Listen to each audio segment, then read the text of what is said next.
Meus amigos, que a paz de Jesus permaneça em nossos corações. Hoje nós vamos estudar o capítulo 13 da carta de Paulo aos Romanos. É um capítulo em que 50% do tema é dedicado às lideranças governamentais. Mas antes de entrarmos no tema em si, vamos pedir à nossa amiga Marçanese para ler o texto para nós.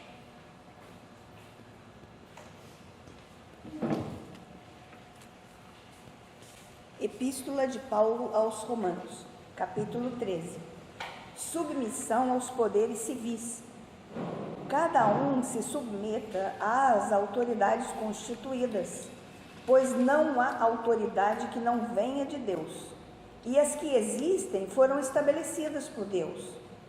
De modo que aquele que se revolta contra a autoridade opõe-se à ordem estabelecida por Deus. E os que se opõem atrairão sobre si a condenação. Os que governam incutem medo quando se pratica o mal, mas quando se faz o bem, queres então não ter medo da autoridade?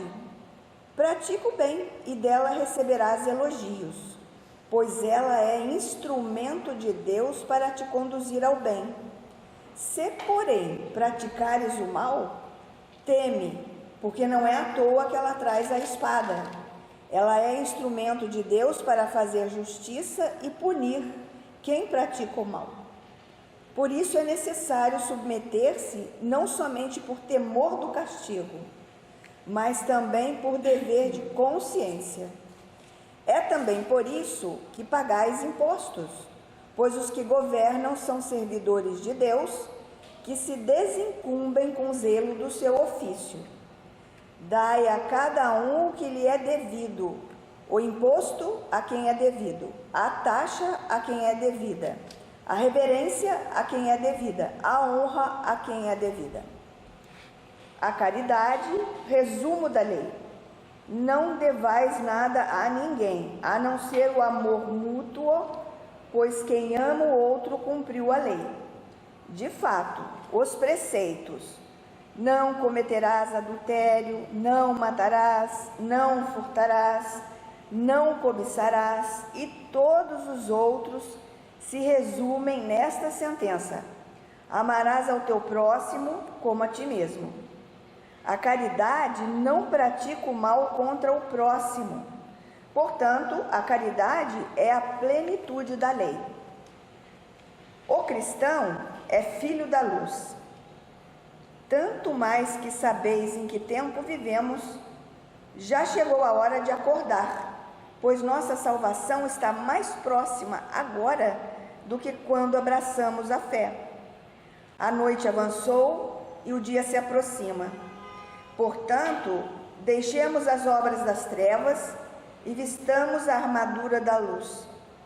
Como de dia, andemos decentemente, não em orgias e bebedeiras, nem em devassidão e libertinagem, nem em rixas e ciúmes, mas vestivos do Senhor Jesus Cristo e não procureis satisfazer os desejos da carne. Muito bem, obrigado.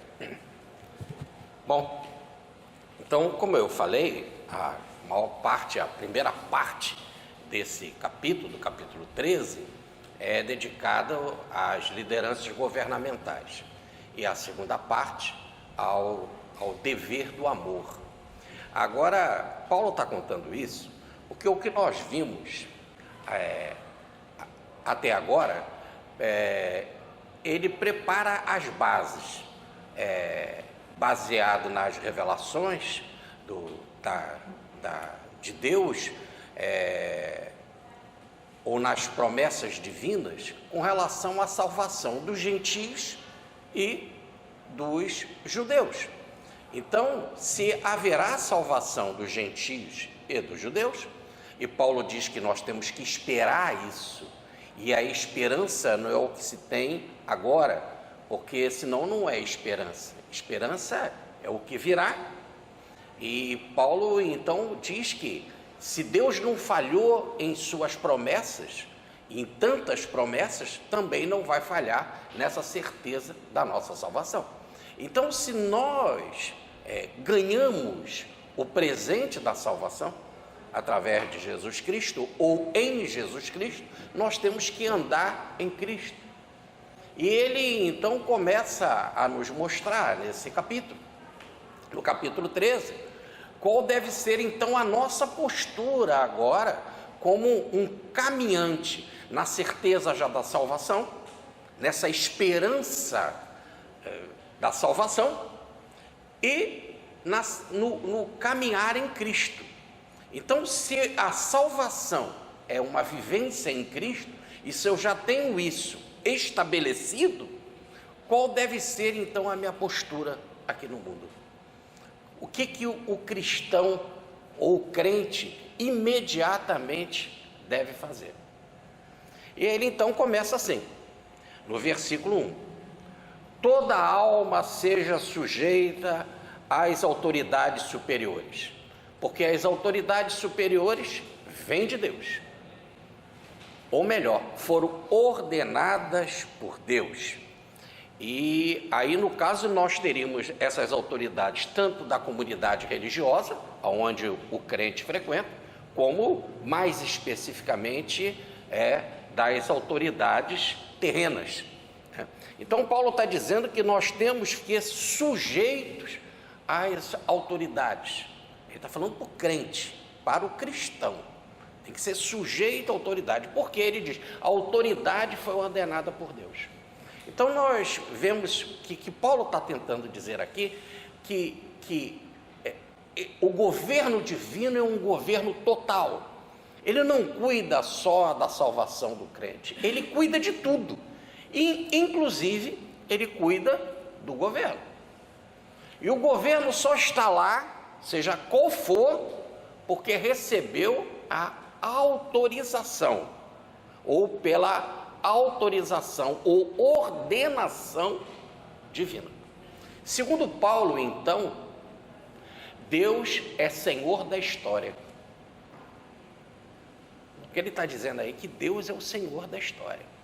O nosso amigo Paulo Rouvier, da Aliança da Fraternidade, toda vez que faz a oração inicial dos trabalhos, ele diz assim, orando, ele fala assim, o nosso Pai total, é isso, é bem essa ideia, Deus é total, Ele cuida de tudo. E aí a gente fica meio assim, por que eu tenho que ser sujeito à autoridade? E se a autoridade é uma ditadura? E se a autoridade não está exercendo especificamente, corretamente, o seu dever carne, o seu dever democrático? Que, aliás, é um dever kármico, né? Porque toda autoridade está lá também para exercer uma ação e ela terá responsabilidade sobre essa ação. Agora, mas Paulo diz que nós temos que ser sujeito. Paulo, é como se ele estivesse dizendo assim, ao cristão cabe cuidar das almas. Isso não quer dizer que nós não devemos ter responsabilidade política. A nossa responsabilidade política, por exemplo, atualmente, no tipo de governo que nós vivemos, é cuidar da democracia. E nós temos que exercer esse nosso direito segundo as leis estabelecidas. Ele não está dizendo que nós devemos concordar com as arbitrariedades ou com os erros políticos. Não, ele está dizendo que nós temos que ser submissos à autoridade e na hora que nós fizermos reivindicações contrárias, tem que ser baseada em leis. Ele está dizendo, não cabe mais ao cristão, diante da tarefa maior da salvação das almas, se preocupar com princípios como, por exemplo, de destituir o governo. Porque se fosse assim, o Cristo deixaria de pregar o Sermão do Monte e as 40 e tanto parábolas para se bater contra, podemos dizer, a ditadura de Pilatos. Imagina se o Cristo fosse um revolucionário e aí começasse a ir contra as coisas de Pilatos e não realizasse o projeto do Evangelho. Aliás, ele teria perseguição desde o início do governo de Roma e seria, podemos dizer, não só se for pelo poder espiritual dele, que aí foge à nossa compreensão, mas ele teria que se impor e usar a força espiritual para curvar Pilatos à sua vontade. Então ele tinha uma tarefa que é muito maior do que o governo de Pilatos, que era a tarefa do Evangelho. Ele está dizendo, então, que o cristão, ele tem essa tarefa maior. Ele não está dizendo, então, voltemos e entendemos bem Paulo. Ele não está dizendo que o cristão não deva ser político e cuidar das coisas políticas e exercer os seus questionamentos políticos dentro das bases constituídas pela lei, mas não sair do seu caminho principal. Não tem nada que possa demover o cristão desse caminho principal, que é de ser cristão. Eu queria até abrir um parênteses aqui para falar que o doutor Bezerra de Menezes era político, sempre foi político, e quando ele assumiu o espiritismo, ele continuou político e candidato. Agora é interessante que até quando ele ganhou, porque aí depois que ele assumiu esses princípios espirituais, ele não ganhou mais nenhum cargo, não conseguiu se eleger. Mas quando ele conseguiu se eleger, ele já era presidente da FEB, a Federação Espírita Brasileira, e quando ele conseguiu se eleger, houve a queda da monarquia, então ele não pôde assumir. Ele, logo nos primeiros dias de novembro, e a queda da monarquia foi no dia 15 de novembro de 89, ele não conseguiu, então, cumprir mais uma legislatura de deputado federal. E depois, quando ele foi candidato nas outras vezes todas ao Senado, ele perdeu as eleições. E quando ele fez acordo antes da queda do Império com o Visconde do Ouro Preto, para ele ser escolhido na lista tríplice para o Senado, ele foi, como a imprensa noticiou e ele mesmo noticiou, ele foi traído, ele não foi escolhido. O Visconde do Ouro Preto escolheu um outro, mas logo imediatamente cai, porque caiu o Império. Mas eu não estou dizendo que não se possa ser político. Eu não sei o que aconteceu, que ele não conseguiu exercer os cargos depois que assume os assuntos espirituais. Já no finalzinho da República, no finalzinho do Império e em toda a República. Eu não sei se tem a ver com o que Paulo está contando aqui, mas ele também não está nos demovendo de ser político. Aí é a sua profissão. Se assim for, vai ser político. Mas ele está dizendo que as autoridades precisam ser respeitadas, que elas só estão ali por autorização dos céus. Aliás, foi o que Jesus disse para Pilatos. Quando Pilatos disse, você não sabe que eu tenho o poder de dar e tomar a tua vida? E Jesus disse, só tens este poder porque foi dado pelo alto, porque se o alto não quisesse, ele ali mesmo terminava. Agora, por que o alto permite determinadas coisas? Paulo não vai falar aqui nesse primeiro versículo, já ele vai falar mais na frente. Mas vamos mostrar aqui esse Senhor da história como funciona. Eu trouxe um exemplo, que Paulo não está citando, mas que se encaixa perfeitamente, que é o caso da venda do menino José para o Egito.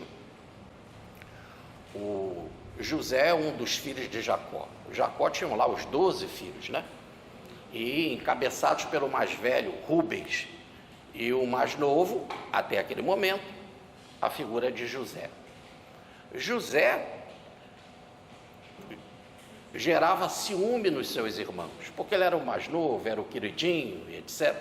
Então os seus irmãos reuniram, aliás, eu quero abrir um parênteses, existe um livro maravilhoso publicado pela Federação Espírita Brasileira, chamado Chanceler de Ferro, do Conde Rochert, que é um belo livro contando a vida do José do Egito, né? Mas no capítulo 37 do Gênesis, narra lá que os irmãos então venderam José. Venderam para uns mercadores que vinham passando ali, e que iam para o Egito, pegaram a roupa de sangue do irmão, que mataram lá um animal e molharam a roupa de sangue, e disseram para o pai Jacó: o seu filho morreu. E ele foi para o Egito. Chegou lá no Egito, sofreu, foi preso, etc. Mas ele vai revelar um sonho do faraó, que teve, das vacas gordas e das vacas magras. Ele vai dizer então para o faraó que terá 7 anos de vacas gordas e 7 anos de vacas magras. Então que nos 7 anos de vaca gorda, deveria nos celeiros ser amontoado muito dinheiro, porque isso seria uma oportunidade do Egito se salvar e depois de se constituir numa potência, porque as outras nações estariam com fome e a mercadoria poderia ser vendida. Assim, o faraó acha interessante a interpretação dos sonhos. Por 7 anos amontoa aquela riqueza, aqueles produtos nos celeiros, e quando começam os 7 anos de vacas magras, o mundo começa a procurar o Egito, e o Egito vai vender as coisas a preço de ouro, e vai enriquecer, e etc. Mas, repare que os irmãos traem José, praticando o mal, vendendo José. Está no capítulo 37. E quando chega o capítulo 45, é o período das vacas magras. E eles lá em Israel estão o quê? Passando fome. Aí eles sobem para o Egito para buscar comida. Quem? Os israelenses, entre eles os irmãos de José. E quando chegam lá, eles se surpreendem que José era o primeiro-ministro, podemos dizer assim, o segundo homem do Egito, considerado um pai adotivo do faraó, que o tinha como pai, com um carinho especial. E aí eu trouxe aqui os versículos para a gente ver assim numa sequência como a coisa acontece. No capítulo 37 do Gênesis ele é vendido. No capítulo 45, agora versículo 5, é dito assim, quando ele chegou lá, se surpreende e vê que o irmão está no poder. Aí então ele disse: é a vontade de Deus que foi feita para preservar a vida. Então, quando vocês me venderam, parecia um mal, mas era a vontade de Deus, porque agora a vida está sendo preservada com essa quantidade de alimento, que não só pode salvar o Egito, mas o mundo. Depois vem o versículo 45, 7. Preservar também uma posteridade, porque agora os irmãos dele iam lá, os irmãos dele são judeus daquela linhagem da promessa divina, entre eles Judá, Jesus vai ser descendente de Judá, né? Entre eles Levi, Moisés virá da descendência de Levi. Então isso é muito interessante, que seria também para preservar a posteridade, porque eles poderiam comer, sobreviver, gerar filhos e a genealogia continuar. Agora vamos para o capítulo 45, versículo 8.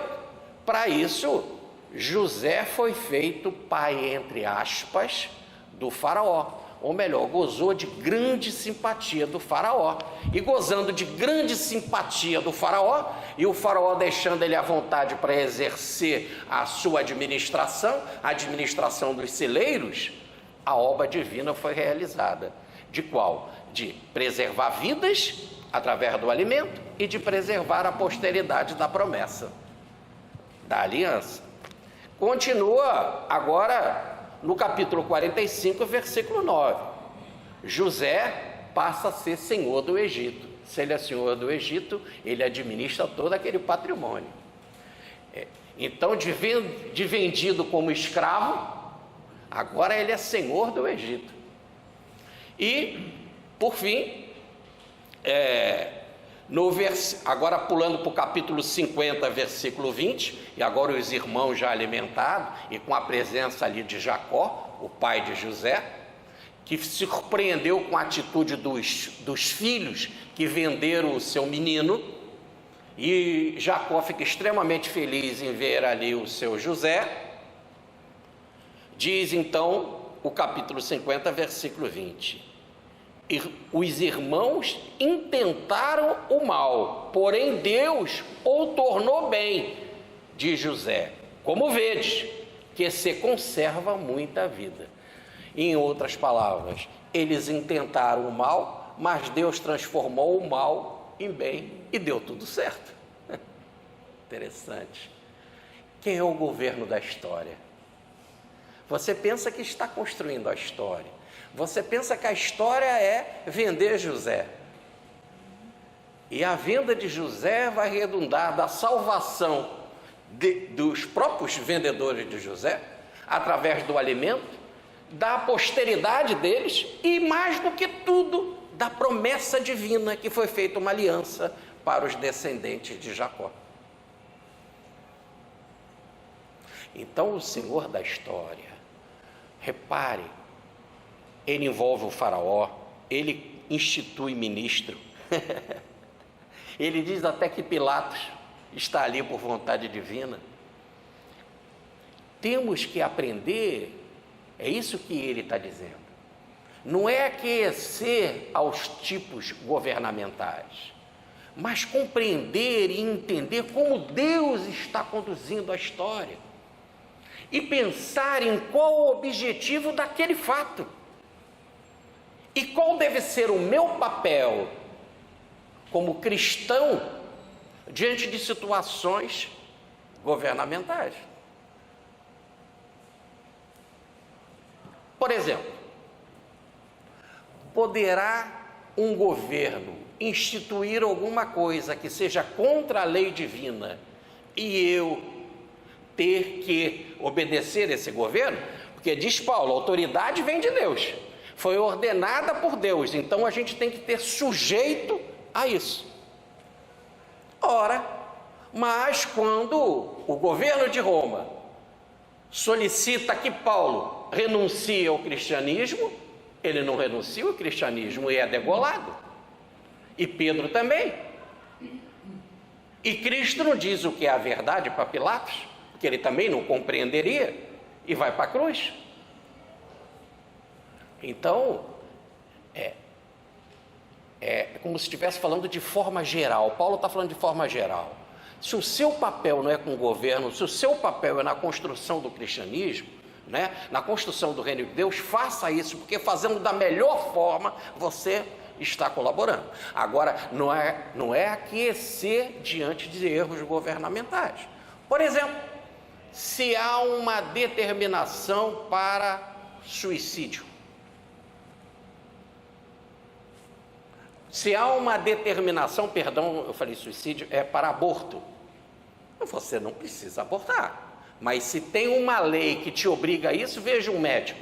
Se vem a lei dizendo que o aborto está autorizado, e se o médico não concorda com o aborto, como é que ele vai fazer isso? Mas vai ter a consequência. Se for uma lei, a lei pesada, ele poderá perder o seu diploma médico, mas ele poderá inclusive ser preso. Ora, mas aí o que aconteceu com Paulo? Aí você tem que assumir as consequências diante da sua consciência, em termos de uma situação maior que todas. Por exemplo, o cristão é pacifista. O cristão compreende que no Sermão do Monte está dito: bem-aventurado aqueles que buscam a paz, porque serão chamados filhos de Deus. Está aí na conclusão das bem-aventuranças. Busca a paz. E se você é convocado no exército?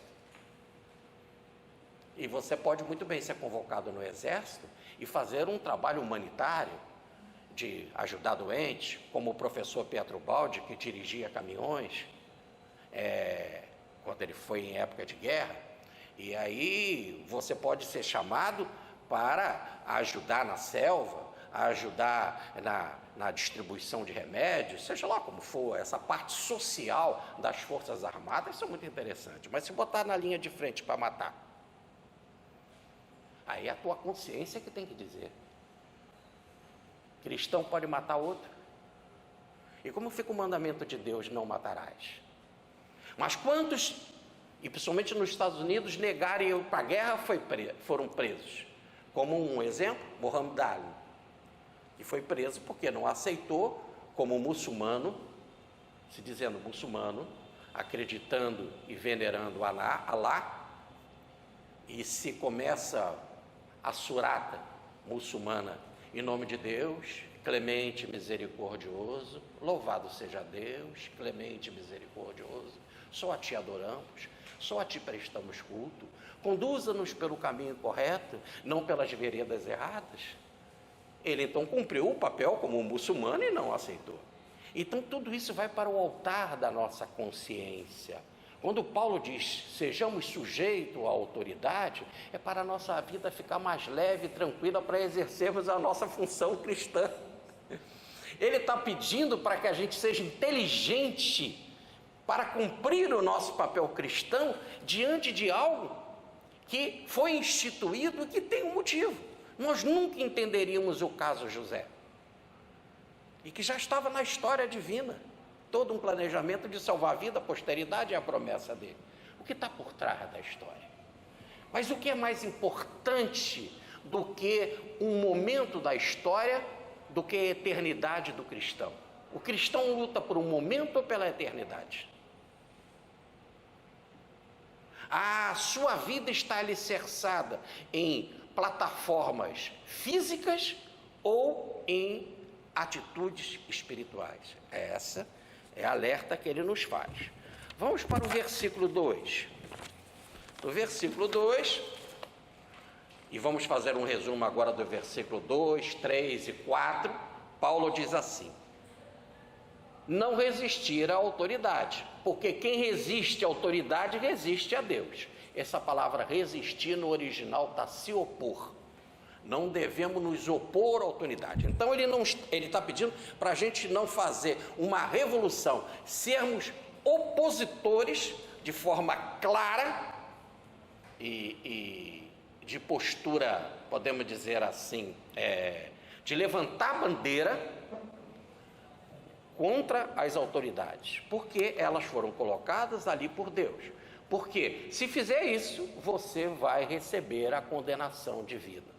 E essa condenação está aqui no texto, está no sentido de sentença e julgamento.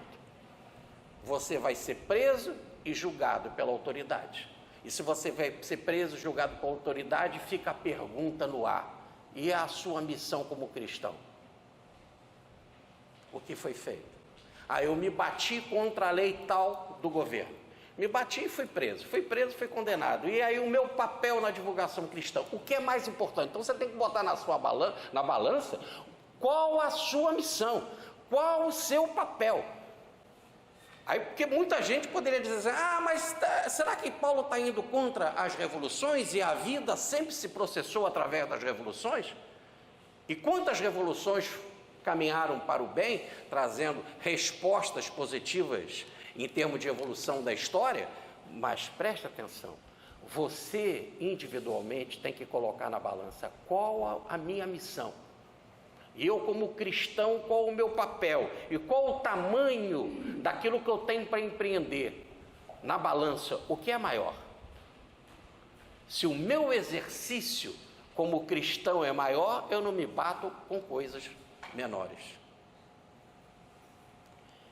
Ele então continua dizendo no versículo 3, porque essas autoridades ou os magistrados, está no plural para dizer que é no sentido geral, porque não está falando de um personagem, e sim de todas as formas de poder.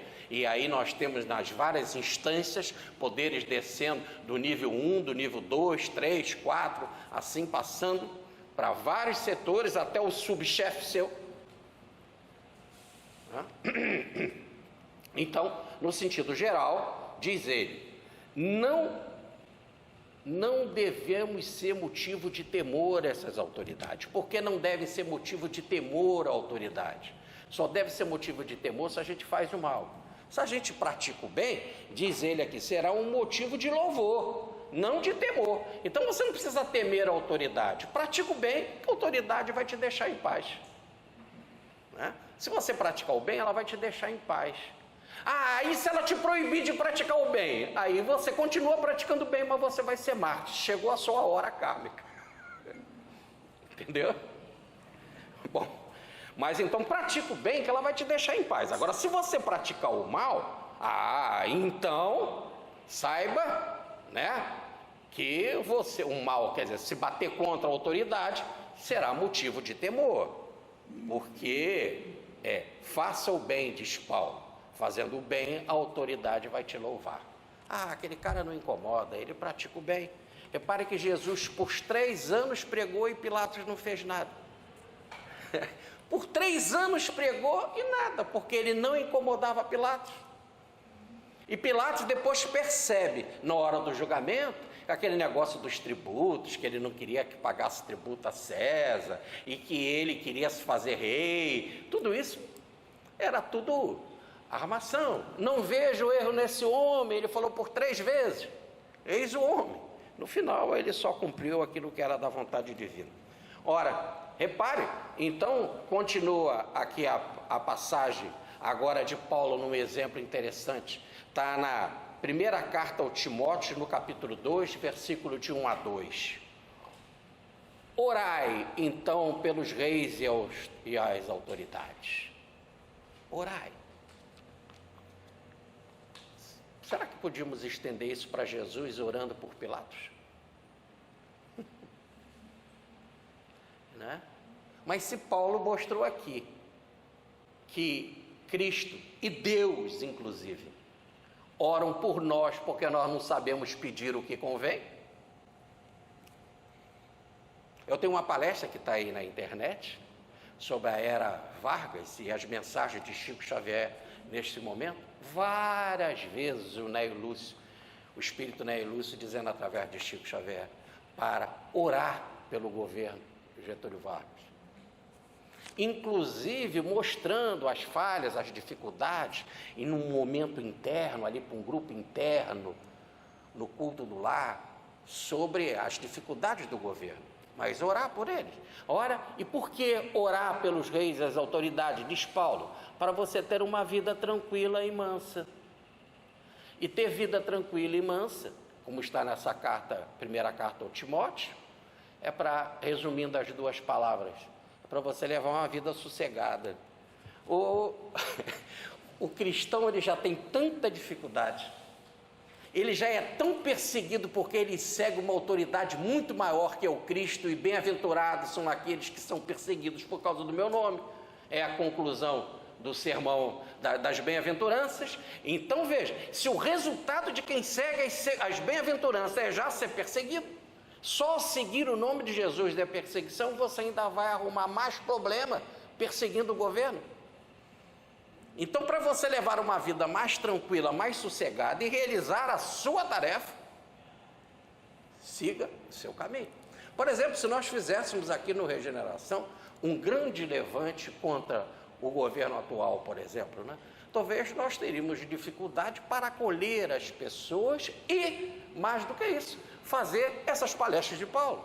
E dentro do seu programa, o que é mais importante para você atualmente? São resoluções passageiras do governo que constantemente estão sendo revistas por lei, ou algo maior e eterno que é o Evangelho?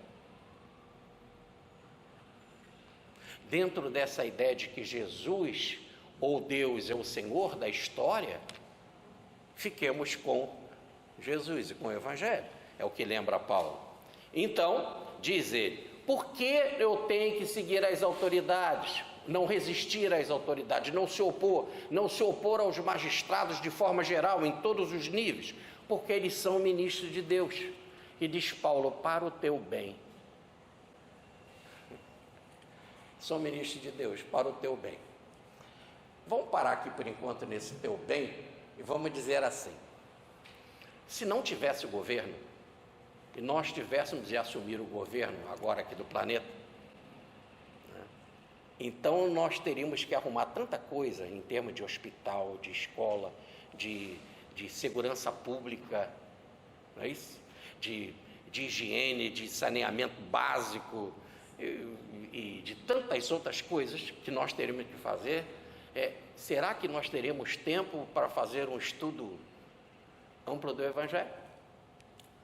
Será que as coisas não estão departamentadas para que cada um tenha uma tarefa dentro desse grande organismo da vida, dentro da chamada, como diz Pietro Baldi, da hierarquia de função?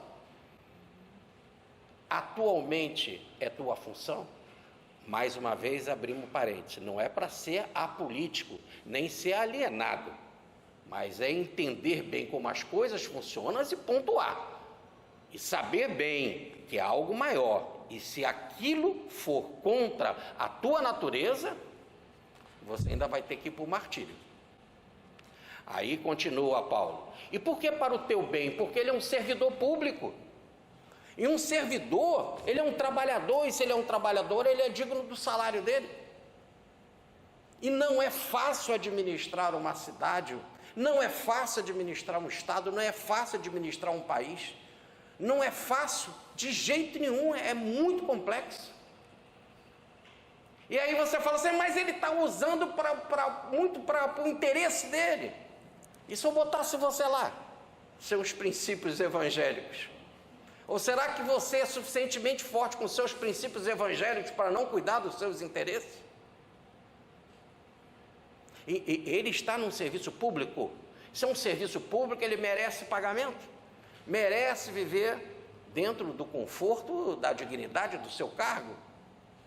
Agora, por quê? Porque ele está fazendo um benefício para a sociedade, em termos, vamos lá, não só é servidor público, mas no sentido dos bens públicos, da proteção das pessoas, e tendo proteção e tendo uma vida aparentemente mais tranquila, é mais fácil, né? Eu posso sair de casa, ir na rua, porque tem polícia, né? Mal ou porcamente, mas tem. Eu posso chegar aqui no Regeneração, eu posso pregar, a porta pode ficar aberta, de alguma forma funciona. Eu só conheço um caso que um culto espírita foi fechado quando os ladrões entraram lá no Nordeste, né? Mas você vê que isso é uma raridade, né? Também você não vê isso nas nossas igrejas evangélicas, nem na igreja católica. Já teve caso de assalto em missa, né? Pegaram o padre e tal. Você conta nos dedos. Normalmente tudo está funcionando. E quem está cuidando disso? O serviço público. E quem faz isso? O governo. Então ele facilita a tua vida.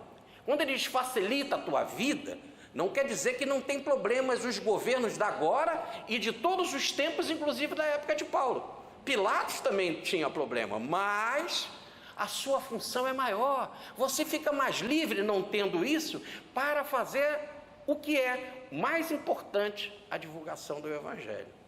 Então por isso que Paulo diz, ele está fazendo isso para o teu bem, está aliviando a carga sua para você se dedicar mais tranquilamente, exclusivo ao Evangelho. Continua ele, então, se fizer o mal, tema a autoridade, porque ela tem a espada. Se você se bater contra a autoridade, saiba, ela tem a espada. E naquilo que não deu mais para se salvar Cristo, Pilatos usou da espada, ou melhor, da cruz, e botou ele na cruz. Só que tinha uma programação da história. E para o cristão, toda vez que ele ganha a espada, sem se bater contra o governo, mas ele ganha a espada, ou ganha a cruz, ou ganha a fogueira, ele deixa uma cria de mensagem, né? Ave Cristo, aqueles que vão morrer de saúde, ele deixa uma mensagem que se multiplica por todo lado. Agora, se você se bater contra a autoridade, e aí nesse exato momento você for condenado, e ele tem a espada para isso, saiba que aquilo que ele fizer está com autorização divina, diz Paulo. Será castigo e vingança. Você fala assim, mas como um governo vai usar isso? E está dizendo aí que é castigo e vingança de Deus, porque como Deus deu autoridade para ele, deu inclusive a autoridade da espada, ele poderá usar a espada para te condenar. Aí você fala assim, poxa, mas Deus não vai me salvar nisso? É teu papel. É teu papel. Se Jesus deixasse de pregar o Sermão do Monte para se bater contra Pilatos e fosse para a cruz, ele estaria fazendo a vontade de Deus? Então você tem que pensar bem se é teu papel. Se é o teu papel, a espada virá, mas será uma libertação. Se não é teu papel, você está indo contra a natureza, porque você tem a mensagem cristã que é mais importante, desprezou a mensagem cristã para fazer algo diferente da vontade cristã. Então, nesse exato momento, a espada é justa. E ainda diz mais, aqui ele está usando a mesma expressão que foi usada em capítulos anteriores, desde o capítulo 1, capítulo 2, principalmente capítulo 3, quando ele fala da ira de Deus. Precisamente, a ira de Deus está no capítulo 4 da carta aos Romanos, no versículo 31. Ou melhor, Deus se utiliza da autoridade para executar uma pena que faz parte, inclusive, do seu pagamento kármico. Usou mal da sua ação, usou mal o seu comportamento. E quando digo usou mal, diminuiu a tarefa que você tinha para fazer. Você tinha uma tarefa muito maior, muito mais brilhante, de fecundar almas para a eternidade, e se preocupou com atitudes momentâneas e passageiras. É lógico que a autoridade, toda vez que ela está no poder, e é perigosíssimo estar no poder, oremos para que não venhamos a ter uma tarefa dessa. Não vamos esquecer do livro História de um Homem, do professor Pietro Baldi, contando que quando a autoridade evangélica caiu na forma de um rei francês em Versalhes, e entrou no desespero do dinheiro e causou guerras, verdadeiro desequilíbrio frente à própria natureza evangélica que ele deveria se comportar, gerando queda violentíssima na área do dinheiro, na área do bem público, do serviço público. Então, sendo assim, diz Paulo,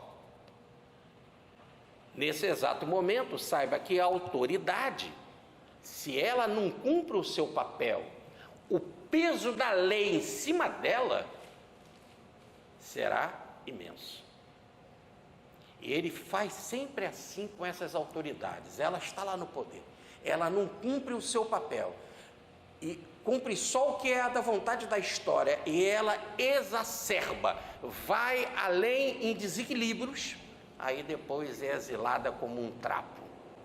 Veja o caso de Pilatos, ficou completamente perturbado com o conceito o que é a verdade, o que é a verdade.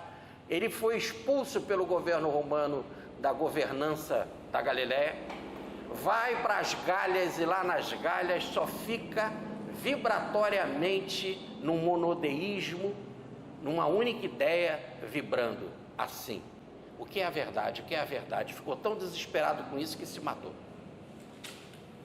Um outro que pegou a bandeira da liberdade, da igualdade, da fraternidade, que foi Napoleão, né? Como um trapo foi exilado na ilha de Santa Helena. Ele mesmo escreve: ai do homem que exerce o poder da história e que quando ele faz do seu poder uma exacerbação, ele é esquecido na história. É como se a mão divina tirasse a força dele e ele fica sozinho, e é uma solidão imensa, é algo imenso. Por isso que oremos pelos reis e as autoridades, oremos, porque é extremamente difícil ser autoridade, e depois todos os erros da autoridade será muito, muito maior em termos de dimensão na alma deles do que daqueles que não têm autoridade, porque aquele que muito foi dado, muito será pedido. E o resgate kármico pesado dos seus erros da vida, dos seus impulsos negativos, provocará verdadeiros vulcões na alma.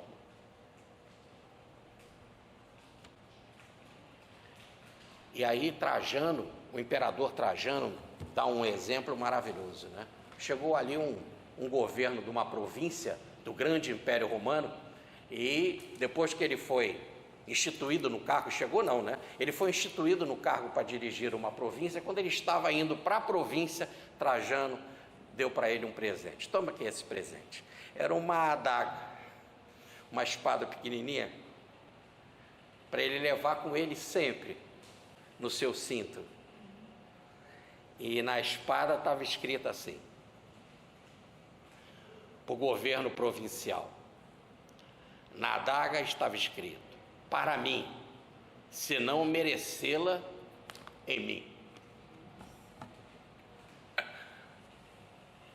É lógico que Trajano aqui estava dizendo que há sempre uma autoridade maior, e a maior autoridade é a do Senhor da história, que ele apanha todos eles, essas autoridades, que quase sempre terminam de forma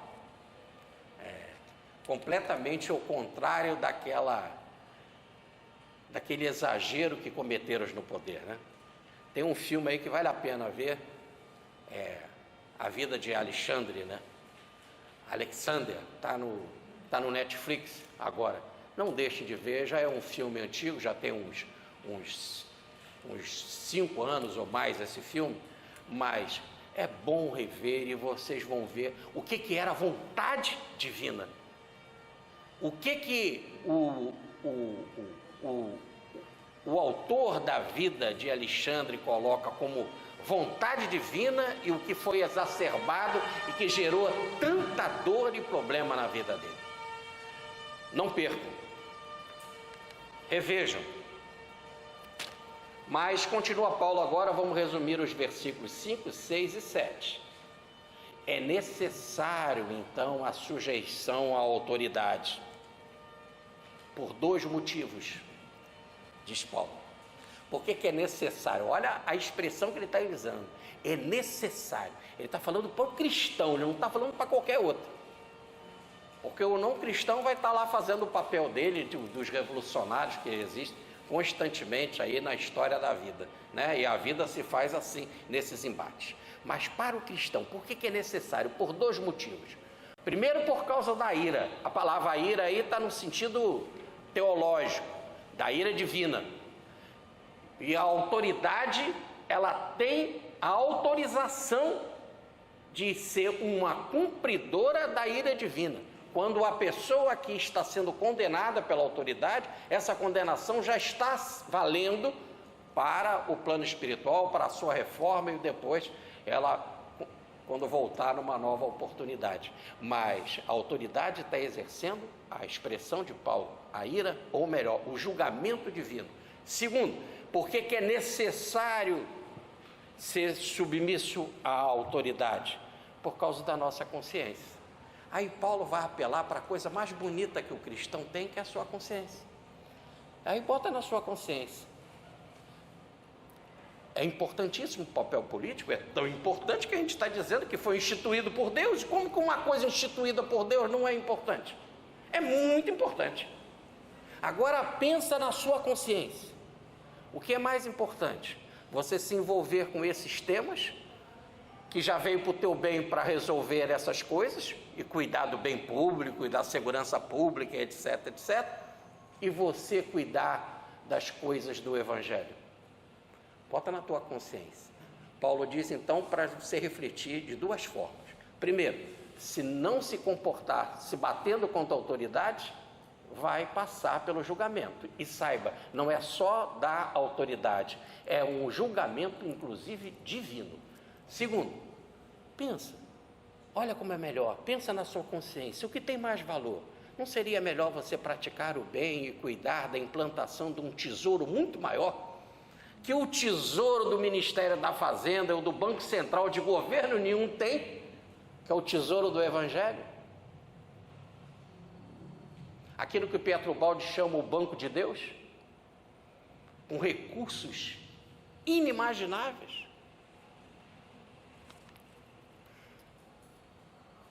Agora, ele fala, por quê? Vamos pegar aqui a frase de um grande homem, inclusive governamental, filósofo, cientista e da área do governo, Benjamin Franklin. Ele tem uma frase fantástica. Por que a gente tem que seguir a nossa consciência nessa hora? E que é melhor divulgar as coisas do cristianismo, fazer o bem? Porque diz Benjamin Franklin, porque uma boa consciência é um Natal constante. Uma boa consciência é um Natal constante. Você sempre terá Cristo vivo no seu coração. Sempre, e se é Natal, ele é pequeno, é criança, como se estivesse dizendo, a mensagem tem que estar sempre sendo preparada para crescer, para se desenvolver, para cada vez chegar à maturidade, como diz Lucas no capítulo 2, versículo 52, e o menino ia crescendo em sabedoria diante de Deus e dos homens. Esse menino, que é o cristianismo, tem que ir sempre crescendo, na presença de Deus e dos homens, sempre crescendo. Essa é a função maior, e nada deve te demover, tirar disso. Então ele fala, se é assim, então convém pagar o tributo a Deus. Porque quando você pagar o tributo ao governo, porque o governo precisa do dinheiro para cuidar das obras públicas, para cuidar das estradas, para cuidar da segurança pública. Porque se o governo não fizesse as estradas, e todas as estradas conduziam a Roma, essa é a frase principal. Aliás, tem um filmezinho na internet aí de 20 minutos mostrando por que todas as estradas conduzem a Roma. Vale a pena ver, fazem essa pergunta no Google que vai baixar esse filme, é lindíssimo. E aí vocês vão ver as escavações arqueológicas, como todas as estradas conduziam a Roma, e aí as demarcações, os marcos históricos, etc., mostrando isso, e eram por essas estradas que Paulo caminhava. Não esqueçam que Paulo chega a Roma para visitar os seus cristãos da igreja de Roma, vindo pela Via Ápia. Se não tivesse esse bem público que foi feito pelo governo, seria mais difícil a sua chegada. Não esqueçam que ele foi guiado num navio para sair de Cesareia e ir para Roma, conduzido por um homem que tinha autoridade para prender e deixar o preso e entregá-lo a César, que era alguém então estabelecido como funcionário público, alguém do governo.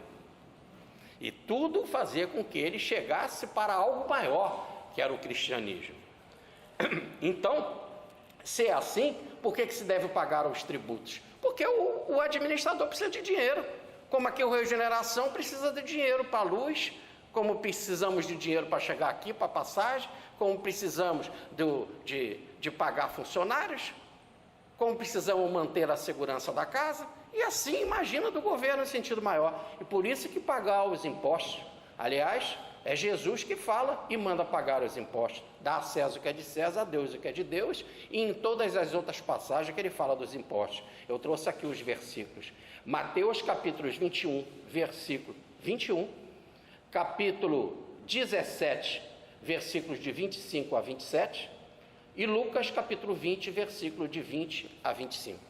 Até aquela série de passagens que perguntaram para Pedro, o seu mestre não paga impostos?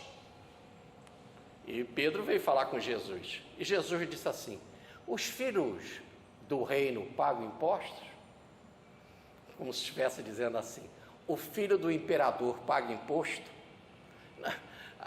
Pelo um arbítrio da época, né? Agora a gente espera que não seja assim, que os governantes paguem os seus impostos, né? Inclusive ele tem que deixar em aberto o seu imposto de renda, para que tudo seja às claras, mas independente disso, na época não precisa pagar. E aí nesse exato momento, Jesus fala, está aqui alguém que é maior do que o filho do imperador, né? Quer dizer, eu não precisava pagar o imposto, eu sou o filho do homem, sou filho de Deus, mas para que não haja contenda, para que não haja disse-me-disse, vamos pagar os impostos. E você vai, lança um anzol e pega um peixe, e dentro desse peixe vai ter uma moeda, né? E você paga o meu imposto, o teu imposto.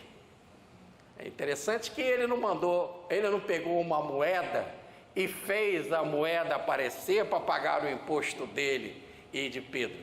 Ele mandou Pedro pescar. Mandou Pedro pescar. E você pode dizer assim, mas Pedro pescou, quem trabalhou foi Pedro.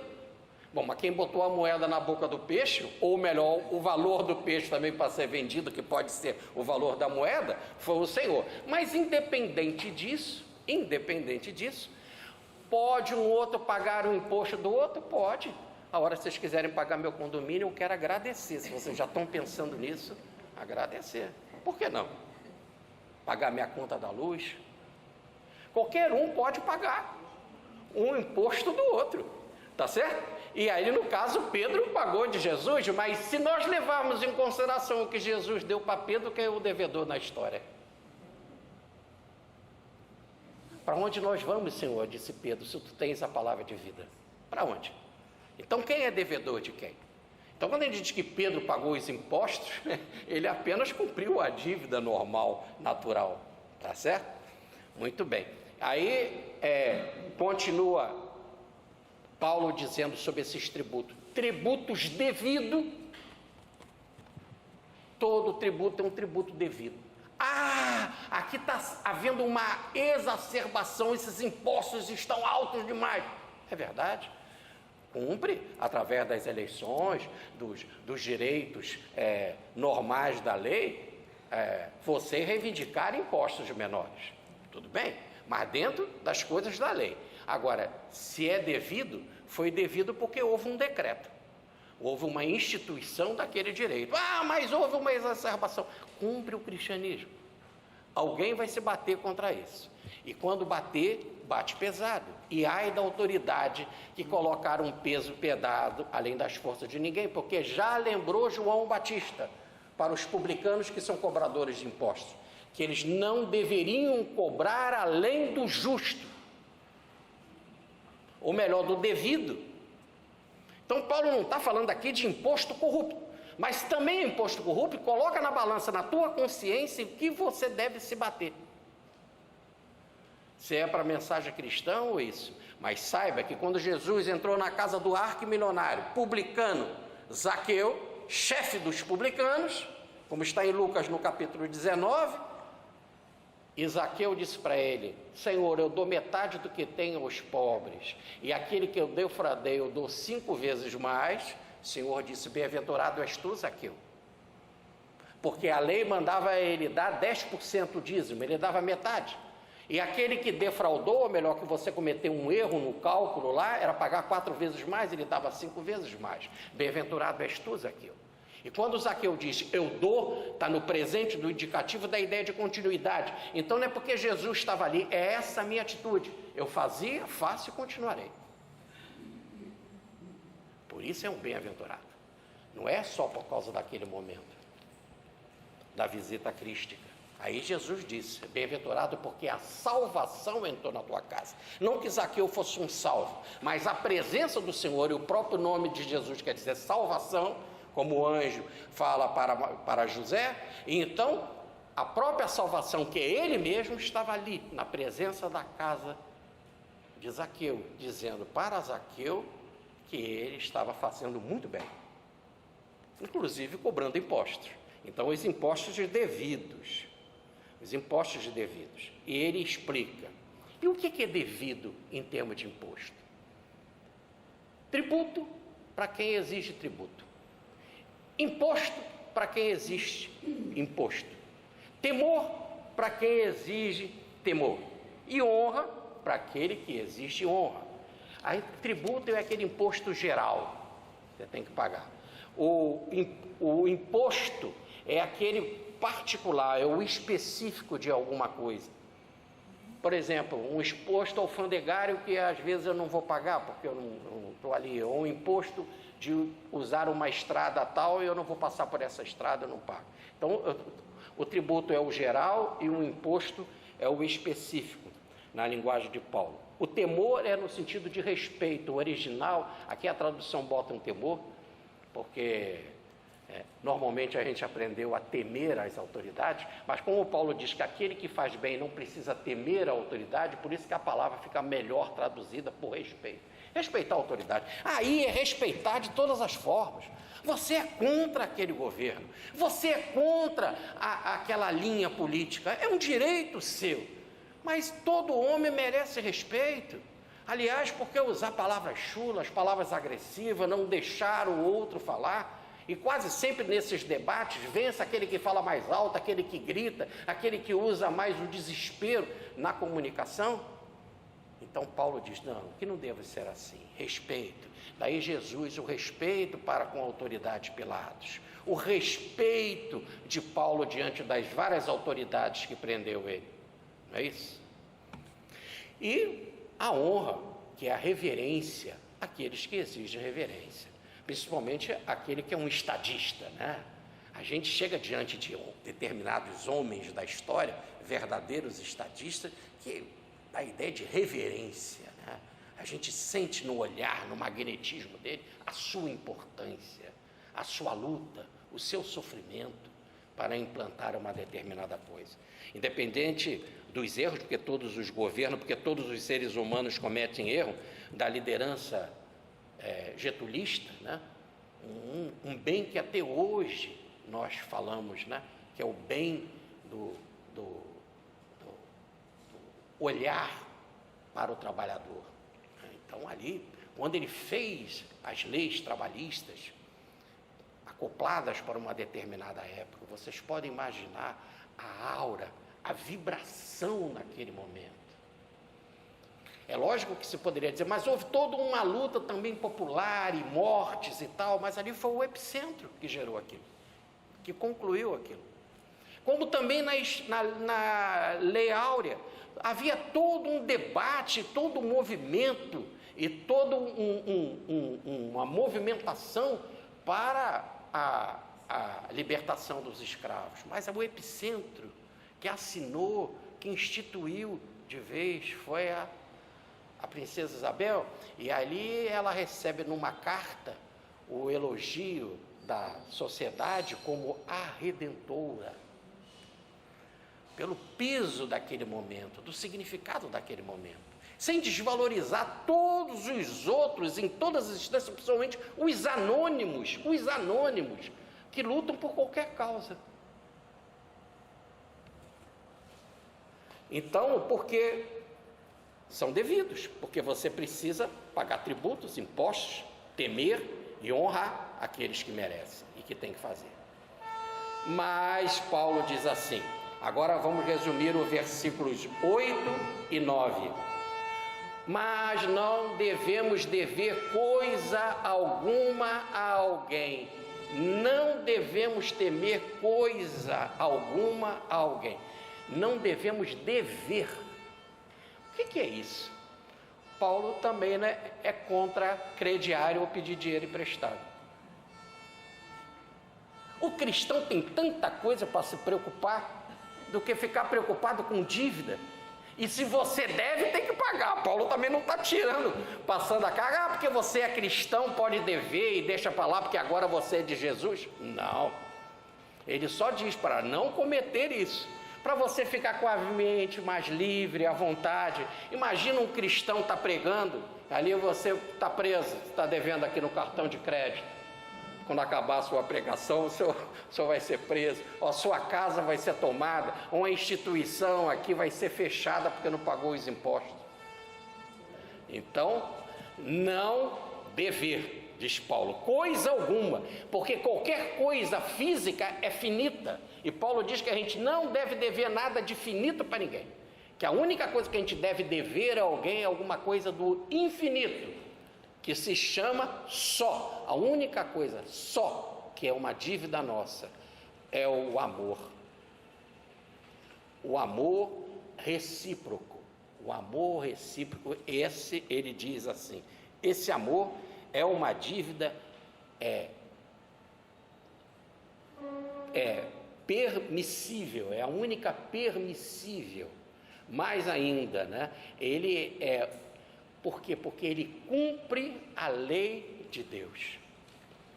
Então a única coisa que você deve dever, e essa conta não é acertada nunca, quanto mais você paga o amor, você continua sempre devendo e tem que pagar mais amor, por causa de quê? E é algo que não termina nunca, porque diz João na sua primeira epístola, no capítulo 4, versículos 16, Deus é amor.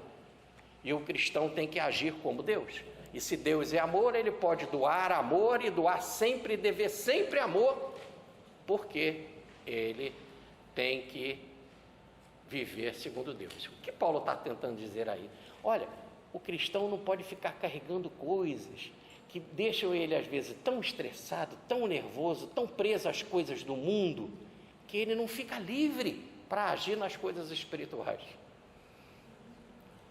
Hoje, nesse capitalismo selvagem que a gente vive, é difícil uma pessoa não ter dívida. E os sistemas já são feitos para a gente ter dívida. Os sistemas já são feitos, é difícil uma pessoa conseguir se controlar.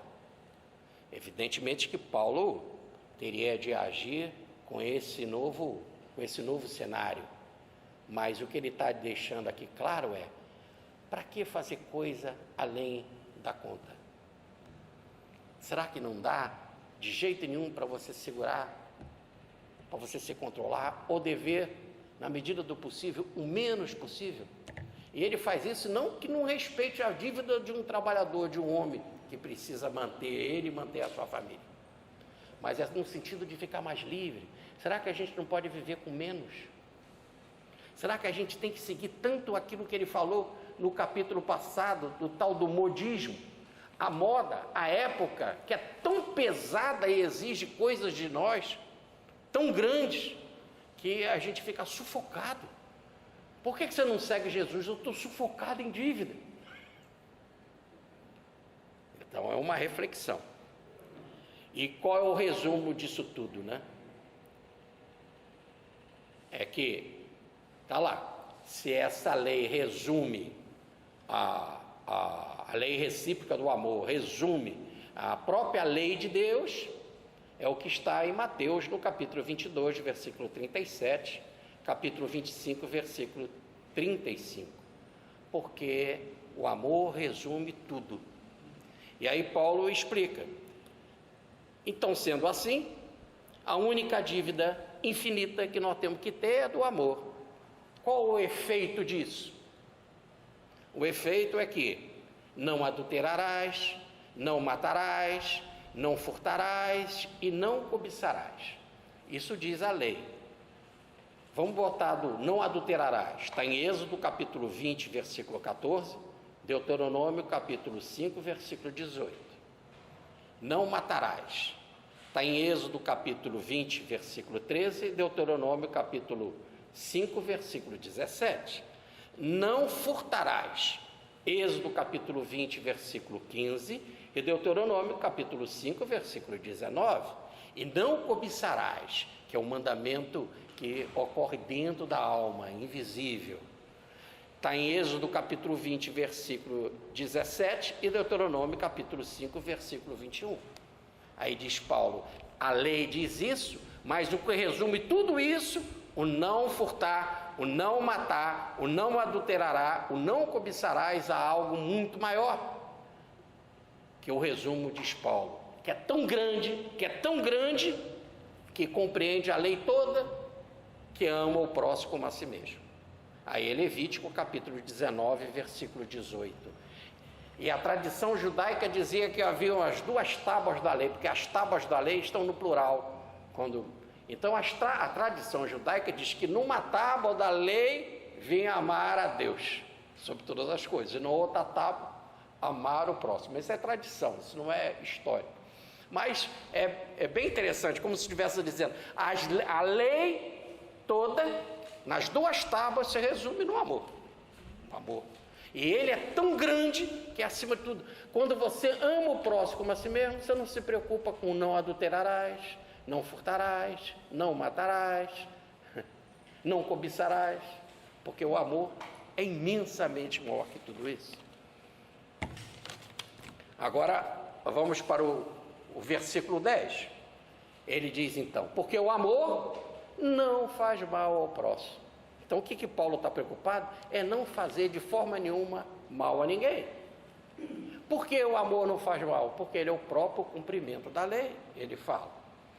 Que se resume na regra áurea que Jesus fala, está em Mateus capítulo 7, versículo 12. Qual é a regra áurea? tudo quanto, pois, queres que os homens vos façam, assim fazei vós também a eles, porque esta é a lei e os profetas. Agora, vocês poderiam dizer, mas Paulo estava falando do governo, agora ele vem falar de amor. Eu disse que 50% deste capítulo era sobre os nossos deveres para com o governo, e os outros 50% sobre o amor. Aí Paulo agora pergunta à sua consciência: por que você deve fazer o bem e o governo te deixar em paz e você sossegado? Porque você tem algo muito maior que o governo ainda não sabe fazer, que é o amor. É isso que não dá para medir. O governo trabalha com leis, com decretos, e Paulo diz que o amor, Cristo, é maior que a lei. Agora ele vai para o exemplo concreto. Então ele bota na sua consciência: o governo rege por leis, e as leis não nos salvam. O que salva é o amor. Então há algo maior que você tem e que o governo não rege por amor. Quando ele distribui sacolas básicas e funda o hospital, ele faz por decreto, por lei, porque ele ganhou imposto para isso. Ele não pode estar dizendo que ele ama, né, nesse sentido. Agora, o cristão tem esse patrimônio maior, esse é o banco de Deus incalculável que não acaba nunca. E diz Paulo, essa é a nossa dívida eterna, é a única permissível, é a do amor.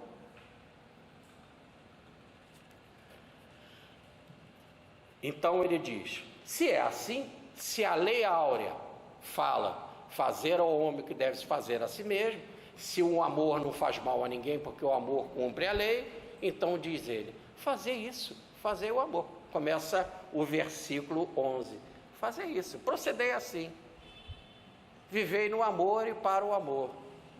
E ele fala, por quê? Por quê? Porque já é hora.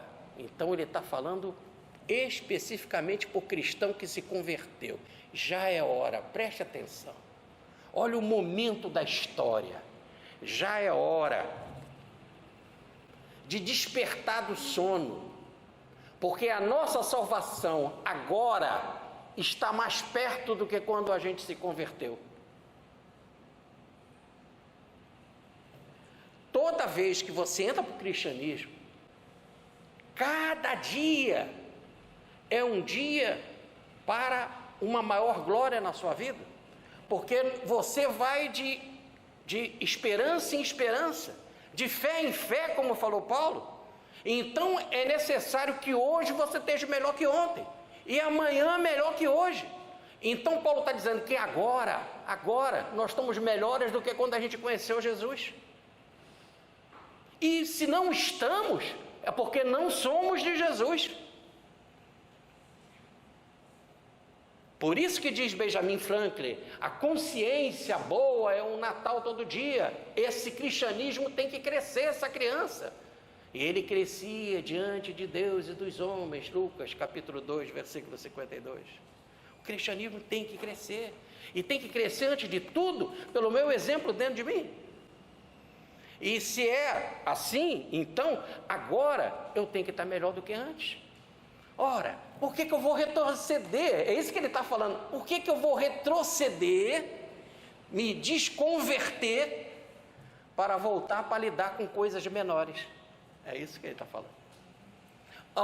Coisas que já foram instituídas por Deus, que são aquelas autoridades, que estão ali para o teu bem, para cumprir o seu papel. Você pratica o bem, porque você tem um trabalho muito maior hoje para fazer, que é o do amor, que a lei não sabe fazer. A lei não sabe fazer. Os decretos não sabem fazer. E aí ele explica melhor isso. Desperta do sono. Sabe, a gente tem um ranço na alma de ser revolucionário. Nós temos um ranço na alma de querer resolver as coisas com as próprias mãos. A gente não deixa Deus agir na história. A gente quer se meter no governo de Deus. É Maria falando no Magnífica, na casa de Isabel, a mãe de João Batista, diante do precursor que estava ali na barriguinha para nascer. é Deus. A minha alma se alegra no Senhor, e meu espírito exulta em Deus, meu Salvador, porque é Deus que faz os humildes subirem e os poderosos descerem. Esse é o governo de Deus. Não se meta, cumpre o teu papel maior, que é o do amor. Então ele explica: desperta desse sono. Isso ainda te deixa assim, muito, podemos dizer assim, em letargia, em catalepsia, mais materializada, quando você está preocupado com coisas materiais, com lutas materiais, com exageros materiais, passando horas e horas, com a mente focada em distribuir mensagens nas redes sociais, as mais variadas, para se bater contra esse, contra aquele outro. Quando você tem algo maior para oferecer, principalmente de esperança para momentos tão graves, momentos às vezes tão duros, de provações coletivas tão pesadas. Como consolar? Como oferecer alívio? Como dar esperança? Como mostrar uma transição? Lembram, ano passado nós terminávamos aqui esse ano fazendo 11 palestras sobre a transição planetária, sobre as mudanças do rumo do planeta, terminando todas com a esperança de um mundo melhor, quando se vive plenamente a mensagem do Cristo, a mensagem do Evangelho. Precisamos colocar essa esperança. É tanta gente em desespero. Essa semana passada eu recebi uma mensagem de uma paciente desesperada. Ela já é paciente, ela já tem um nível de ansiedade enorme. Ela foi assistir uma palestra, e a palestra era sobre transição planetária. É tanta desgraça, era tanto mal, era tanta dor que veio nessa hora que ela estava desesperada. E uma das coisas que ela queria até suspender a consulta, porque não vai ter jeito mesmo, esse negócio já está chegando, vai ser tanta desgraça. Eu já pensei logo na minha conta bancária também, ué. Não, faça isso não, pelo amor de Deus, vai dar tudo certo. Tenha paciência. Mas as pessoas são derrotistas. É impressionante o que estão fazendo agora com a mensagem do Brasil, coração do mundo, a pata da mensagem do Evangelho. Aqui não dá certo, aqui só tem corrupção. Nós estamos num momento de direita completamente descompromissada com o social. E aí as pessoas ficam sem nenhuma esperança. Calma. E o Evangelho? Mais direita do que Pilatos? Calma. Aqui a direita só está lá te envolvendo com imposto, com previdência, com INSS, que mata também. Você ganha pouco. Mas nós estamos falando de algo maior. Lá naquela época era a cruz, né? E tinha um arbítrio. Então, diz ele, agora você está mais perto da salvação. E por que você tem que despertar desse sono? Isso que te deixa assim preso a coisas mais materiais. Você desperta para a coisa espírita, acorda para a coisa espírita no sentido espiritual. Desperta para a espiritualidade. Não viva no sono da materialidade. É o que ele está dizendo aqui. E ele fala, por quê? Porque a noite é passada, agora o dia chegou. Esse dia aí está no sentido de madrugada. Como ele no outro capítulo ele falou da esperança, que a esperança é algo que eu tenho que aceitar, porque a esperança não é de hoje, porque se fosse de hoje não é esperança, o agora não é esperança, a esperança é algo que vem. Ele chama o dia, a noite passou.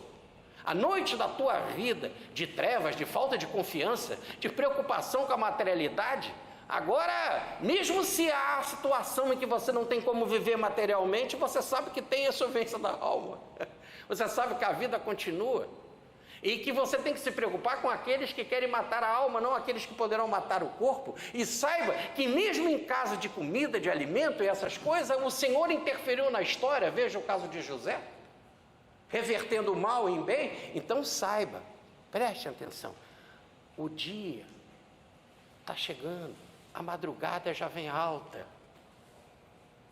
A madrugada já vem alta, é isso que Paulo está querendo dizer. A noite passou da materialidade na tua vida. Aquele que não acredita em Cristo, ou aquele que não acredita nessa fé no bem, ele está em plena noite, está em pleno desemprego em massa, estamos em plena recessão, e na época de Paulo, em plena tortura e arbítrio. Mas o dia chegou, então ele solicita para a gente o seguinte: então vamos nos despir das obras das trevas e vamos nos vestir das armas da luz. Vamos nos despir das obras das trevas. O que é a obra das trevas? Ficar se preocupando com coisas tão materializadas, se batendo e perdendo energia com coisas ainda que já foi alguém instituído por Deus para fazer. E você foi instituído por Deus também para realizar algo muito maior que é no campo do amor. Então o dia chegou para você. Saiba, então, que você tem que se vestir das armas da luz. Em outra passagem, na carta aos Efésios, no capítulo 10, versículo 20, Paulo fala da armadura de Deus. Tem aí no YouTube, eu tenho uma palestra sobre a armadura de Deus. E, inclusive, com um hino, a armadura de Deus, de uma igreja evangélica muito bonita.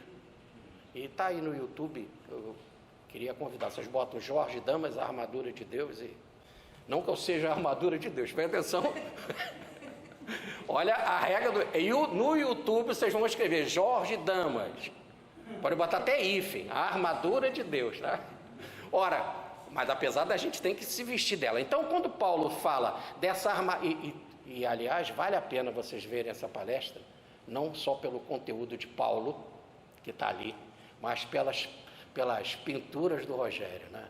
As gravuras que o Rogério fez, mostrando cada passo das armaduras de Deus, realmente uma obra de arte. Bom, muito bem.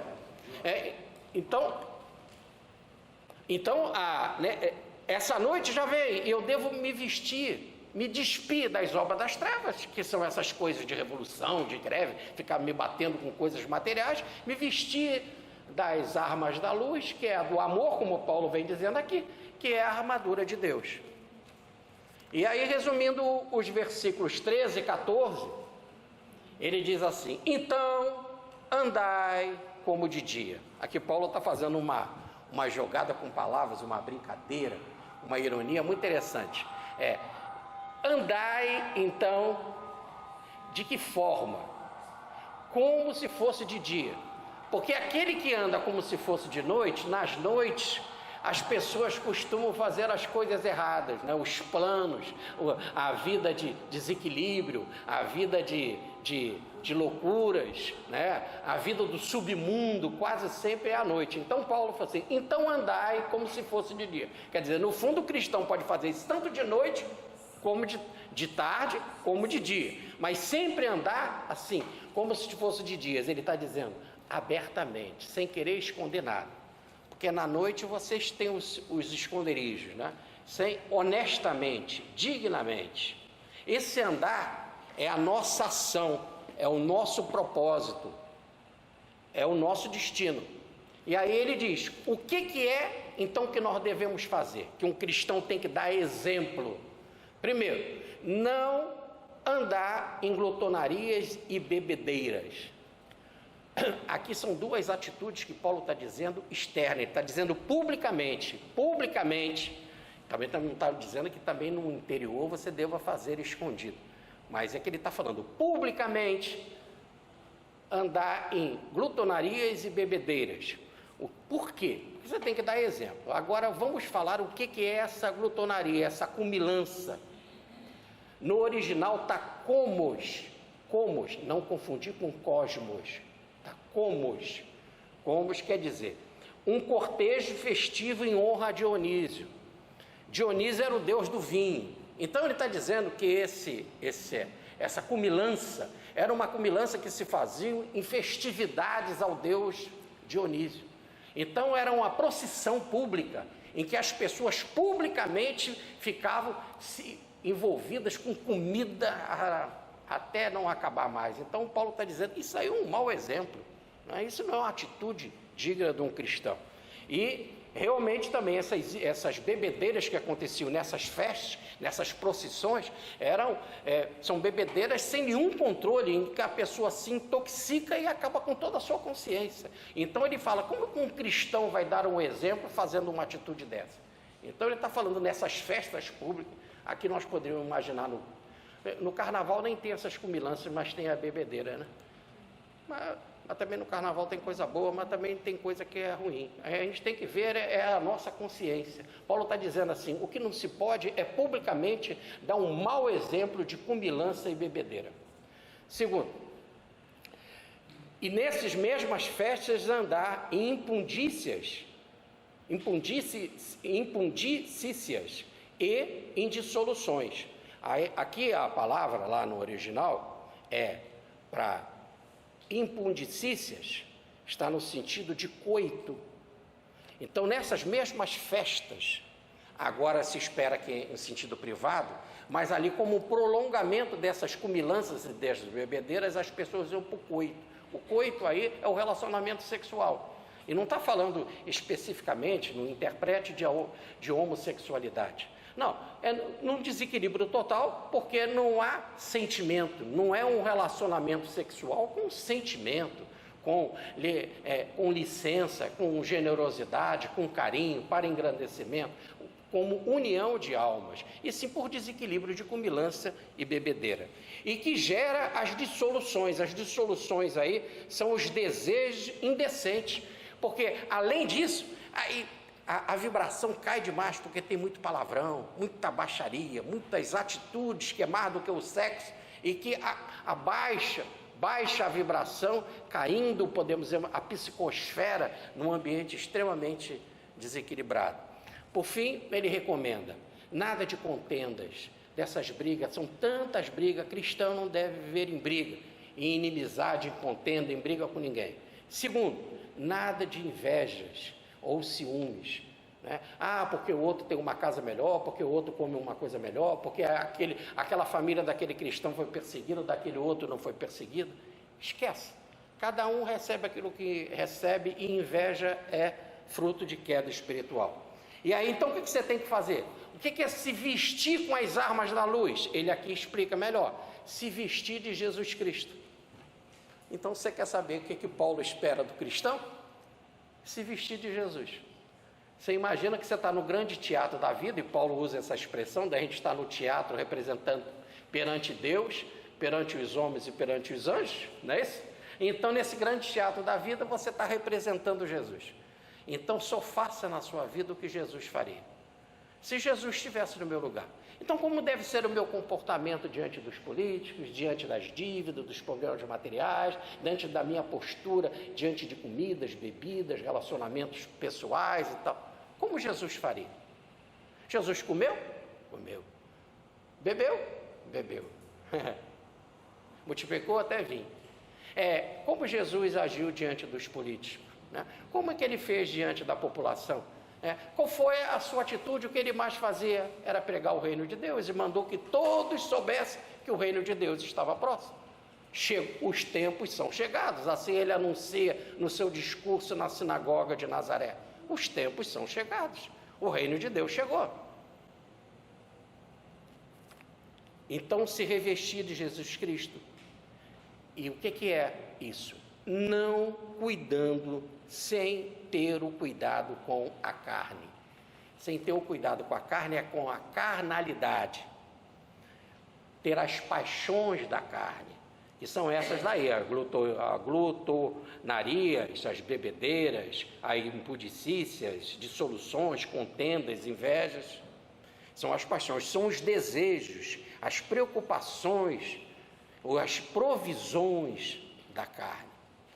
O anelo para a carne como imã, ela é um imã, e você fica imantada nessa carnalidade. Aí você fala assim, mas Jorge, peraí, se Paulo está mandando a gente não ter cuidado com a carne, então há uma contradição com o Espiritismo. Porque no Evangelho segundo o Espiritismo de Allan Kardec, No capítulo 17, no item 11, há uma mensagem recebida pela médium senhora Costel, em Paris, em 1863, de Jorge Espírito Protetor.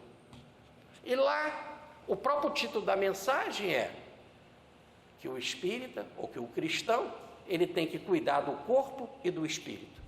Como que ele tem que cuidar do corpo e do espírito, se Paulo diz, não devemos ter cuidado com a carne? É completamente diferente. O que Jorge está dizendo é que a gente não deve, o que Jorge está dizendo é que a gente deve cuidar do corpo, sim. E quando Paulo está dizendo para a gente não viver nessa desordem, nós estaremos cuidando do corpo. O corpo é um patrimônio divino também, que a gente tem que cuidar. Por isso que foi lida a mensagem aqui pelo nosso amigo Estênio, falando contra o suicídio. E a gente fala contra a eutanásia, contra a pena de morte, contra o aborto. Então, cuidar do corpo, sim, porque ele é um patrimônio de evolução. É o patrimônio que você conhece Cristo e deve abençoar por esta oportunidade. Agora, que Paulo está dizendo para não cuidar da carne, no sentido de viver para as coisas da carnalidade, da materialidade, em que o corpo será um verdadeiro abuso. Aí é algo que diz Paulo, não cuidar disso, e sim se vista, faça como Jesus fez. Muita paz, fique com Deus.